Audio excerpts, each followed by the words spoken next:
बेटा हमारा टॉपिक क्या है, इनवर्स ऑफ अ मैट्रिक्स। बेटा inverse of a matrix find करने से पहले उसका सिंबल आपके नॉलेज में होना चाहिए, है वो मुझे मालूम है आपके नॉलेज में है क्योंकि हम ऑलरेडी आगे पढ़ चुके हैं। तो इनवर्स ऑफ अ मैट्रिक्स का सिंबल क्या है, तो इनवर्स ऑफ मैट्रिक्स का सिंबल है सिंपली यार क्या है, ए इनवर्स। क्या है बेटा, ए इनवर्स। क्लियर, मेरा इंटेंशन क्या है, ए इनवर्स फाइंड करना। तो बेटा ए इनवर्स फाइंड करने की फॉर्मूला बहुत सिंपल है, बहुत इजी है। कौन सी है, तो ए इनवर्स की फॉर्मूला है A inverse of matrix equal to 1 upon indeterminant A, indeterminant A, determinant of A into adjoint A. It is the formula to find inverse of a matrix. बेटा ये find करने की एक basic condition एक ही है। कौन सी condition मालूम है, एक ही कंडीशन है। वो कंडीशन है डिटर्मिनेंट ऑफ ए की जो वैल्यू है वो नॉट इक्वल टू 0 होनी चाहिए, right. That means non singular होना चाहिए। अगर ये कंडीशन फॉलो होती है तो आपको ए इनवर्स मिल जाएगा, राइट। यहाँ पे जो स्टेप है वो क्या है, पहले डिटरमिनेंट ऑफ ए फाइंड करना, वो नॉट इक्वल 0 हो जाएगा। एडजॉइंट ए फाइंड करना और दोनों को मिला दो, आपका आंसर आ जाएगा। सिंपल। बेटा देखो हम ये मेथड का क्वेश्चन भी सॉल्व रहा है। चलिए मेरा फर्स्ट स्टेप क्या होना चाहिए, तो सिंपल यार फर्स्ट स्टेप क्या होना चाहिए फटाफट बोलो। तो फर्स्ट स्टेप है डिटरमिनेंट ऑफ ए, सही है ना। चलिए फाइंड कर लेते हैं। 2 - 2 4 and 3 is that clear. What is the value of this, 2 3 जा 6 -8 तो 14 इज नॉट इक्वल टू 0, सही है। तो determinant of is not equal to 0, that means हम क्या बोल सकते हैं, हम बोल सकते हैं कि A inverse is exist, A inverse is exist. तो A inverse exist is an exist. Is that clear. तो फर्स्ट स्टेप हमारा क्लियर हो गया। ओके, दूसरा स्टेप क्या होता है, एडजॉइंट फाइंड करना। तो एडजॉइंट फाइंड करना कितना इजी है, सबको आता है कि भाई एडजॉइंट अगर ए मुझे फाइंड करना है और वो भी 2 क्रॉस 2 में, तो बहुत इजी है, बहुत इजी। क्या करना है, प्राइमरी डायगोनल को इंटरचेंज करना है 2 3, यस और नो, और सेकेंडरी डायगोनल के एलिमेंट्स को ऑपोजिट करना है। तो एडजॉइंट आ गया। मुझे फाइंड क्या करना था, ए इनवर्स।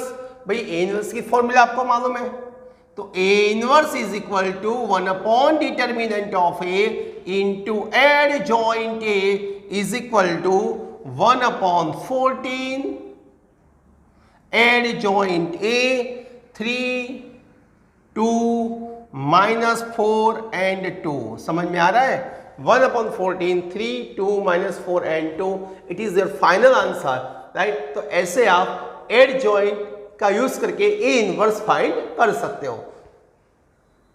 इसे क्या फाइंड करना है, ए इनवर्स। ए इनवर्स का फर्स्ट स्टेप, ए इनवर्स का फर्स्ट स्टेप याद करो, डिटरमिनेंट ऑफ ए। चलो फाइंड कर लेते हैं। 1 0 0 2 2 0 3 4 5, सही है। चलिए फर्स्ट कॉलम से एक्सपांशन करते हैं। तो फर्स्ट कॉलम से एक्सपांड करेंगे तो दिस प्लेस यहाँ पे आ जाएगा सिर्फ 10 - 0 तो 10 is not equal to 0, answer आ गया। तो ए इनवर्स एग्जिस्ट है, A inverse is an exist, is an exist हम लिख सकते हैं। Is that clear. तो एक काम हमारा खत्म। दूसरा काम क्या है, दूसरा काम क्या है हमारा, दूसरा वर्क क्या होता है, एडजॉइंट फाइंड करना। एडजॉइंट डायरेक्ट फाइंड कर लो, सीख लो आज एडजॉइंट डायरेक्ट फाइंड करना, डायरेक्ट फाइंड करना सीख लो आज। ये प्रेस करो, देखो हम एक्सपांशन कर रहे हैं फर्स्ट रो का, एक्सपांशन कर रहे हैं फर्स्ट रो का और उसकी वैल्यू लिखेंगे फर्स्ट कॉलम में, जिसको हम बोलते हैं एडजॉइंट। क्या बोलते हैं, एडजॉइंट। देखो कैसे करते हैं, 1 राइट, तो ये आ जाएगा 10। चलो दूसरा एलिमेंट्स क्या है 2, तो इसको प्रेस कर दिया, इसको प्रेस कर दिया तो 0, राइट। तो यहाँ पे 0 आ जाएगा। 5 × 0 0 3, तो 0 and 0, तो यहाँ पर भी 0 आ जाएगा। खत्म। Is that clear. चलिए तो फर्स्ट कॉलम का खत्म, राइट। अब सेकंड कॉलम के लिए सेकंड रो को एक्सपेंड करेंगे, सेकंड कॉलम के लिए सेकंड रो को एक्सपेंड करेंगे 0। चलिए प्रेस करते हैं, प्रेस करते क्या जाएगा 10, समझो, और 0, तो यहाँ पे 10 लिख दिया। बट बेटा आपको मालूम होना चाहिए कि ये जो वैल्यू है ना वो नेगेटिव होती है, ये नेगेटिव, ये नेगेटिव, ये नेगेटिव, ये नेगेटिव, तो ये भी नेगेटिव आ जाएगी, तो ये नेगेटिव लिख दो। जीरो है इसलिए नेगेटिव लिखा नहीं है, बाकी लिखना पड़ता है। ओके, माइनस 2 को एक्सपांड करते हैं, प्रेस 1 तो 5 0 simple 5। Okay, third one press 1 0 0 तो 0, नेगेटिव लिखने की जरूरत नहीं है, खत्म। थर्ड रो को एक्सपांड करते हैं थर्ड कॉलम के लिए, तो 0 से एक्सपांड किया 0, तो यहाँ पे आ जाएगा 8 - 6 तो 2 आ जाएगा, तो यहाँ पे 2 लिख दिया। ओके, फिर ये 4 की बारी, इसको प्रेस करो, इसको प्रेस करो, इसको प्रेस करो, 0 फिर से 0, तो यहाँ पे 0 आ जाएगा। साइड 0 चेक करना, ये 0 से एक्सपांड किया तो ये 4 आ जाएगा, राइट, तो -4। ये 5 को प्रेस कर दिया तो 2, क्लियर। ओके, तो ये हमारा क्या हो जाएगा भाई, एडजॉइंट आ गया, क्लियर, खत्म। मुझे क्या फाइंड करना था, ए इनवर्स फाइंड करना था, तो A inverse equal to 1 upon determinant of A into adjoint A, put the value यार 1/10, एडजॉइंट ए 10 - 10 2 0 5 - 4 0 0 2, खत्म। इसको बोलते हैं इनवर्स। कितना सिंपल है, कितना सिंपल। तो ऐसे आप एडजॉइंट फाइंड कर सकते हो। बेटा इनवर्स फाइंड करने के बाद इनवर्स और एडजॉइंट का यूज करके हम इसको कैसे सॉल्व कर सकते हैं, कहां पे यूज कर सकते हैं भाई। ये इनवर्स की स्टडी किया, एडजॉइंट का स्टडी किया, बट उसका यूज कहां पे करना है, तो यूज कहां पे करना है, डिटरमिनेंट मैट्रिक्स में। तो इसको हम स्टडी करेंगे यहाँ पे by application of determinant matrix में। करना क्या है, सपोज मेरे पास दो इक्वेशन है, a1x + b1y + c1 = 0 and a2x + b2y + c2 = 0। बेटा एलिमिनेशन मेथड से सॉल्व करना सबको आता है, x एंड y की वैल्यू फाइंड करना सबको आता है, राइट। बट डिटरमिनेंट का यूज करके, मैट्रिक्स का यूज करके कैसे सॉल्व करना है वो सबसे इंपॉर्टेंट है, राइट। मेथड यही है, एप्लीकेशन में आता है, राइट। सॉल्व करना इंपॉर्टेंट नहीं है, बट डिटरमिनेंट मैट्रिक्स से कैसे सॉल्व करना है वो इंपॉर्टेंट है। तो यहाँ पे चलिए, तो सबसे पहले हम कंसिस्टेंसी चेक करेंगे, राइट। कंसिस्टेंसी चेक करने पड़ेगी, अगर कंसिस्टेंट है तभी आप ए इनवर्स का यूज कर सकते हो, अदरवाइज इसका यूज नहीं कर सकते हो। बट उससे पहले इसको हम डिटरमिनेंट मैट्रिक्स में कन्वर्ट कैसे करेंगे यार। तो सबसे पहले चेंज करना है इस डिटरमिनेंट मैट्रिक्स में। तो देयर आर 3 टर्म। जो फर्स्ट टर्म है वो x एंड y का कोएफिशिएंट है, दूसरा टर्म है x and y means variable, and तीसरा टर्म है वो कांस्टेंट। तो 3 पार्ट में हमें इक्वेशन को डिवाइड करूंगा, 3 पार्ट में। तो फर्स्ट पार्ट है, इसको मैं a बोल रहा हूं, is the coefficient of x and y। So a1 b1 a2 b2, it is the first part. x it is called the variable and b it is called the constant। -c1 -c2 का form होना compulsory है, इसको shift कर देना तभी answer proper आएगा, वरना नहीं आएगा। तो कोई भी इक्वेशन है, राइट, R2 है या R3 है, राइट, तो ये 3 पार्ट में कन्वर्ट करना ये आपका फर्स्ट स्टेप है। फर्स्ट स्टेप कौन सा है भाई, 3 पार्ट में कन्वर्ट करना। कौन सा है भाई, 3 पार्ट में कन्वर्ट करना। देन आपका दूसरा स्टेप क्या होने वाला है, ax = b, ax = b। ऐसा करने से ax = b के फॉर्म में इसको लग दो। देन आफ्टर इसको लिखो x = a इनवर्स * b के फॉर्म में। x = क्या आ गया भाई, a इनवर्स * b। दोनों साइड a इनवर्स से मल्टीप्लाई कर दिया तो a × a इनवर्स क्या होता है बच्चा, i होता है, तो a इनवर्स * b आ गया।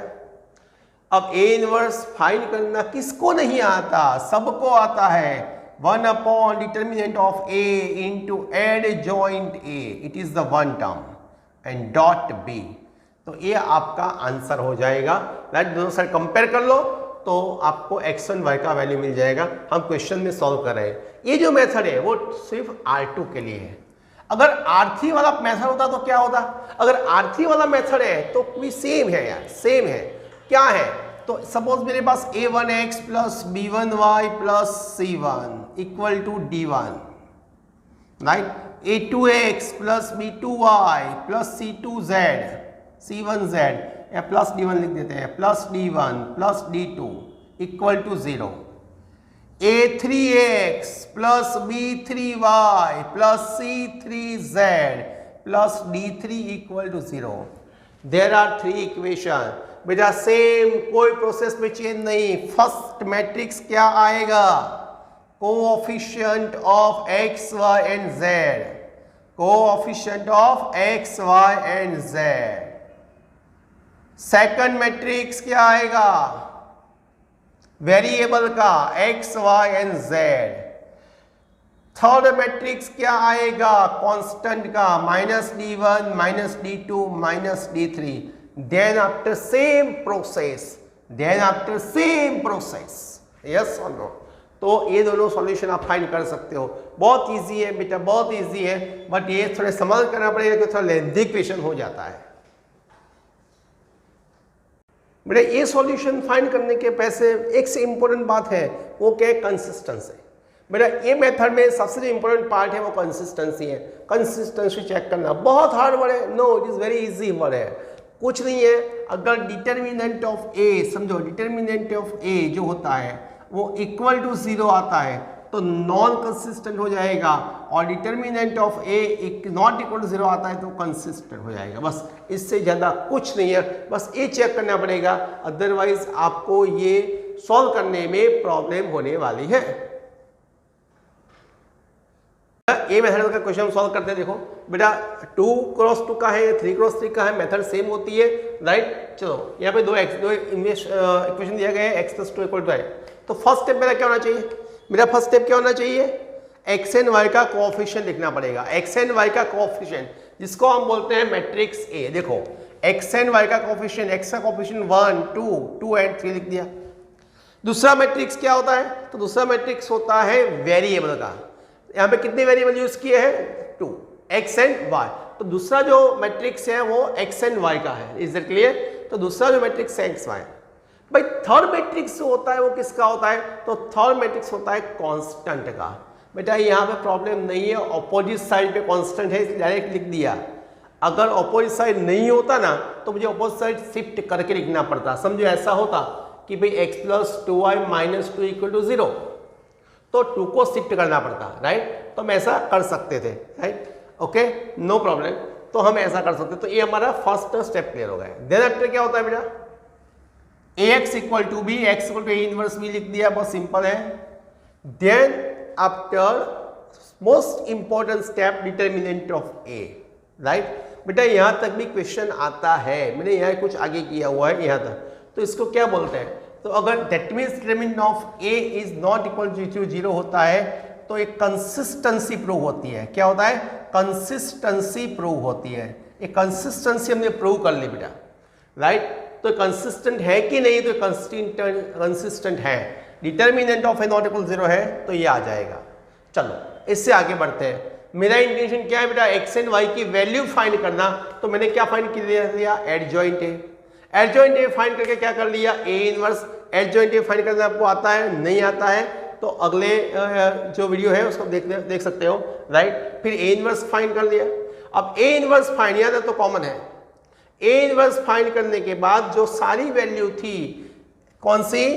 x = b में a की वैल्यू पुट कर दी, x की वैल्यू पुट कर दी और b की वैल्यू पुट कर दी।